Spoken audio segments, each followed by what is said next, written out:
شلون يا سلطان بديت؟ الفنان سلطان مرشود، بسيط، حاب، انت فنان تشكيلي طبعا. فنان تشكيلي نحات. طيب، وكيف بديت كيف اكتشفت موهبتك؟ أنا عشت بين الطبيعة، المزارع القصيم، بين جميل. العصافير، الأشجار، الموية، لازم اجي نروح التربة، للقصيم، الزرع. مزارع أهلا القصيم. وسهلا، حياك الله، تنورين القصيم كله تحت أمرك. ف تعايشي مع الطبيعة، بين الأشجار، بين الطبيعة، فحبيت صار عندي مخزون ضخم. متى بديت؟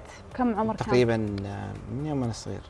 والله بديت من يومك من صغير؟ يوم أنا صغير. طيب هل صقلت موهبتك المدرسة؟ وجهوك لا لك شيء ولا انت من نفسك؟ لا نهائي، بس كان المدرس دائما يعاقبني. والسبب اني كنت دائما انحت على طاولة المدرسة. فكنت انحت بعض الحيوانات، بعض الاشكال. قصة نجاح والله يا اي، سلطان. اكتشفني مدرس الفنية. جميل. طور نوعا ما، ساعدك. ساعدني بتطوير مهاراتي.